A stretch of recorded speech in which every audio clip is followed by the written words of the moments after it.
ضروری ہے جی. جو ظاہر ہے جو مسائل شروع سے چل رہے ہیں ان میں دلائل تو ضروری ہے. دلیل کے بغیر تو نہیں آپ نے کسی چیز کو لے کے چلنا. ظاہر ہے کہ دنیا میں آپ اس لیے تو نہیں آئے کہ کھائیں پیے اور اولاد پیدا ہو اس کو پالیں اور دنیا سے چلے جائیں. دلیل تو لینی ہے, دلیل کے بغیر تو نہیں چلنا.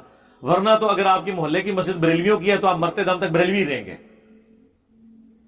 اگر دیوبندی کی ہے تو دیوبندی رہیں گے, اہل حدیث کی ہے تو اہل حدیث رہیں گے. اور خدا نہ خاصا اگر قادیانیوں کے گھر پیدا ہوئے ہیں تو قادیانی مر جائیں گے. دلیل تو ضروری ہے. شرک اور بدعت کی جامع اور مکمل تعریف, اس کے اوپر میری کئی ایک ویڈیوز ہیں. بدعت کے اوپر 75A اور B مسئلہ ہے.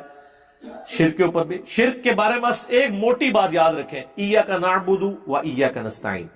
عبادت صرف اللہ کی اور دعا صرف اللہ سے. نستعین مدد, ایک عام مدد ہے جو آپ ایک دوسرے کی کرتے ہیں, وہ تو قرآن میں حکم ہے وَتَعَاوَنُوا عَلَى الْبِرِّ وَالتَّقْوَى وَلَا تَعَاوَنُوا عَلَى الْإِثْمِ وَالْعُدْوَانِ. نیکی پرہیزگاری کے کاموں میں ایک دوسرے کی مدد کرو, برائی میں الگ رہو.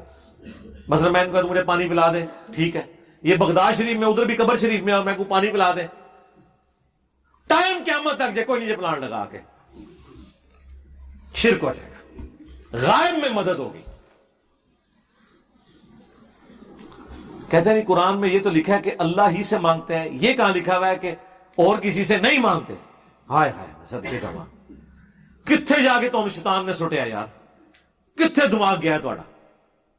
رکو ذرا, صبر کرو, جواب دیتے ہیں. لکھے ہوا ہے ابھی سرکار. ہاں جی, سورۃ النمل کی آیت نمبر 62. اگلے دن ہماری لائف سٹوری میں ایک بھائی آئے تھے, وہ کہہ رہے تھے کہ ہمارے شیعہ کے صبح و شام کے اذکار میں یہ آیت ہے, لیکن ہم نے کبھی اس کا ترجمہ نہیں پڑھا تھا. علی وہی نہ بتاتے تو ہم شرک میں ہی مر جاتے. صبح شام کے اذکار میں یہ آیت پڑھتے ہیں, اَمَّن يُجِيبُ الْمُضْطَرَّ إِذَا دَعَاهُ وَيَكْشِفُ السُّوءَ وَيَجْعَلُكُمْ خُلَفَاءَ الْأَرْضِ أَإِلَٰهٌ مَّعَ اللَّهِ قَلِيلًا مَّا تَذَكَّرُونَ. بھلا بتاؤ تو کون ہے جو مصیبت اور اضطراب میں گھرے ہوئے شخص کی فریاد کو سنتا ہے اور اس کی تکلیف دور کر دیتا ہے اور تمہیں زمین پہ اگلوں کا خلیفہ کرتا ہے. کیا اللہ کے ساتھ کوئی اور الہ بھی ہے جس کی یہ کوالٹیز ہوں کہ وہ فریاد سن کے تو وہ پوری کر دے؟ بہت کم ہی نصیحت حاصل کرتے ہو. تو یہ اس میں اللہ نے کہا ہے کہ جو یہ عقیدہ رکھتا ہے نا کہ اللہ کے سوا کسی اور سے دعا کرے اور وہ حاجت روائی کر دیتا ہے, دعا کی بات کر رہا ہوں, اسباب کا تو حکم ہے. اور مفتی اکمل صاحب کہتے ہیں کہ امی سے روٹی نہ مانگے. دیکھو کس نے منع کیتا ہے جی؟ وہ شہید بھی زندہ ہے نا جی.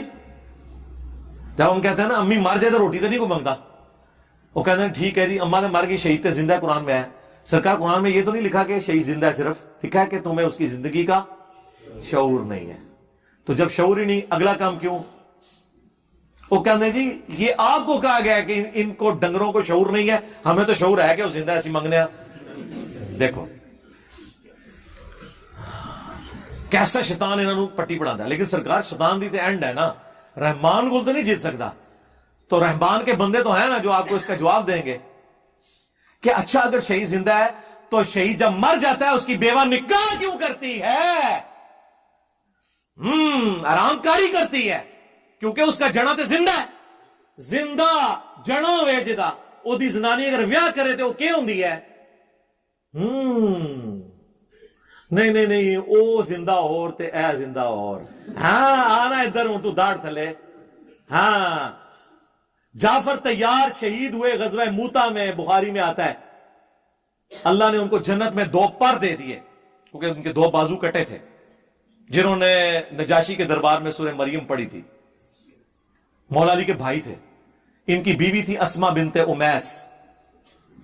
شہید ہو گئے, حضرت ابوبکر نے شادی کر لی ان سے, تو شہید ہوئے تھے زندہ کی بیوی کے ساتھ, اور اس سے محمد بن ابی بکر پیدا ہوئے. ان کی عمر ہارڈلی ابھی 4-5 سال تھی. حضرت ابوبکر صدیق فوت ہو گئے. مولا علی نے شادی کر لی پھر اسما بنت امیس کے ساتھ, اور محمد بن ابی بکر کی ساری پرورش مولا علی نے کی, اور دوسرا بیٹا بھی ساتھ اس کی بھی پرورش کی. عبداللہ بن جعفر کی پرورش نہیں کی, بیٹے بھی اپنی دے دی زینب. یہ 2 بڑے لاڈلے یعنی ستیلے بیٹے تھے اس اعتبار سے, لیکن مولا علی نے ان کی پرورش کی ہے, محمد بن ابی بکر اور عبداللہ بن جعفر رضی اللہ عنہما علیہم السلام. تو سرکار اس زمانے میں شہید نہیں تھا زندہ ہوتا. کہانیاں انہوں نے سنو, تو یہ بدعت کی تعریف یہ ہے بخاری مسلم میں، من احدث فی امرنا ھذا فہو رد، جس نے ہمارے تعلیم کی ہوئی دین میں کسی چیز کو داخل کیا وہ مردود ہے۔ او جی یہ کیمرہ، لائٹنگ، قالین، اے سی، اے بدعت نہیں سرکار، یہ بدعت نہیں ہے، یہ من احدث فی امرنا ھذا نہیں ہے۔ یہ بدعت تب بنے گے جب کوئی شخص کہے کہ جب تک قالین نیچے نہ ہو نماز ہی نہیں ہوتی، اور جب تک اے سی شریف سامنے نہ ہو نماز ہی نہیں ہوتی۔ یہ کوئی کہتا ہے؟ او جی ہوائی جہاز پہ حج کے لیے جاتے ہیں تو اونٹوں پہ کیوں نہیں جاتے؟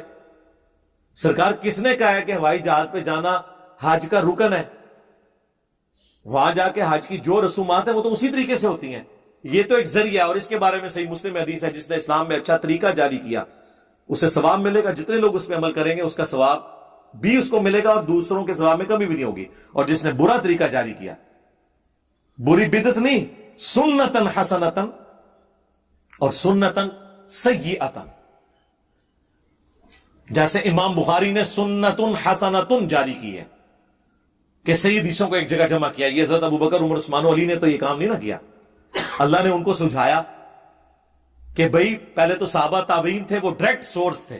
صحابہ کے استاد کون تھے؟ نبی صلی اللہ علیہ وسلم۔ تابعین کے استاد صحابہ اکرام۔ لیکن جب زمانہ دور ہوا، امام بخاری کو اللہ نے یہ چیز سجھائی کہ نہیں، صحیح احادیث کو جو نسل در نسل تواتر سے سنت ٹرانسفر ہو رہی ہے، اس کا ریٹن ریکارڈ رکھ لیا جائے تاکہ لوگ اپنی مرضی کی سنتیں جاری نہ کریں۔ یہ اتنا بڑا احسان کیا کہ آج ہم ایک گو میں 1200 سال کی چھلانگ لگا لیتے ہیں، کیونکہ 1200 سال ہو گئے اس کتاب کو۔ ان 1200 سال میں کتنی بدعات آ چکی ہیں، ہم بخاری کھول کے آج سے 1200 سال پہلے جو دین تھا نا اس میں پہنچ جاتے ہیں کہ اس زمانے میں تو یہ حدیثیں چل رہی تھی، یہ دین اصل ہے۔ تو یہ احسان ہے نا۔ تو دین میں بدعت کوئی اگر جاری کرے، دین میں بدعت کیا ہے؟ یہ جو کچھ انہوں نے کیا ہوا ہے، جو میں نے بتایا ہے، ہر چیز کے ساتھ کوئی نہ کوئی چیز جوڑ دی ہوئی ہے۔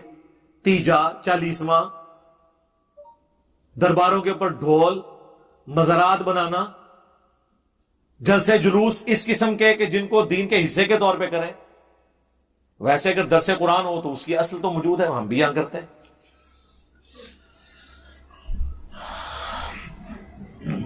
عمل کا کافر مسلمان اور عقیدے کا کافر مسلمان جب توبہ کرتا ہے تو کلمہ پڑھنا لازم ہے۔ تجدید نکاح کن صورتوں میں ہوگا؟ تجدید نکاح تو اس صورت میں، اب یہ تو کریٹیکل کوسچن آ گیا، جو عقیدے میں کافر ہے نا اس کے لیے تجدید نکاح ہوگا، یا کوئی مرتد ہو جاتا ہے تو۔ باقی عملاً جس کے اندر خرابیاں موجود ہیں اس کی توبہ کر لینا کافی ہے۔ سورہ الفرقان میں ہے کہ اگر کوئی شرک سے بھی توبہ کر لے اللہ تعالیٰ اس کے گناہوں کو بھی نیکیوں سے بدل دے گا۔ تجدید نکاح بھی تجدید بیعت بھی ہوندی ہے سرکار، ہاں خالی نکاح نہیں۔ کیا قرآن و حدیث کا انکاری اسلام سے خارج ہو جاتا ہے؟ تو اور کیا ہوئے گا؟ آج کی ڈیٹ میں قرآن اور سنت کا انکاری کا مطلب ہے اللہ رسول کا انکاری۔ اللہ ہمارے سامنے کہیں نظر آ رہا ہے ہمیں، اپنی قدرتوں سے تو یہاں ہے، لیکن اللہ کو اگر میں نے ماننا ہے اس اعتبار سے کہ میں اللہ کی مانوں تو میرے پاس سورس کیا ہے؟ قرآن۔ نبی صلی اللہ علیہ وآلہ وسلم کو ماننا ہے میں نے اس اعتبار سے کہ میں نبی کی بھی مانوں تو کیا ہے؟ سنت۔ جیسے وہ تبلیغی جماعت والے بھائیوں کو میں کہتا ہوں کہ آپ کا جملہ تو بڑا اچھا ہے، اللہ کے احکامات کو نبی صلی اللہ علیہ وآلہ وسلم کے طریقوں کے مطابق پورا کرنا ہے۔ آگے فضائل مال کھول کے پائے جاتے ہیں، یہ وہی ہے مکہ مدینہ سیدھا جا کے دیوبند جا کے سواریاں لا جانے میں۔ بھئی ابھی تو آپ کہتے ہیں اللہ کے احکامات کو نبی علیہ السلام کے طریقوں پہ، اللہ کے احکامات قرآن میں لکھے ہوئے ہیں، نبی علیہ السلام کے طریقے بخاری مسلم میں لکھے ہوئے ہیں، لیکن نہیں سر وہ نہیں بیان کر سکتے کیونکہ بابوں نے بیچ میں اتنی دین کی خدمت کر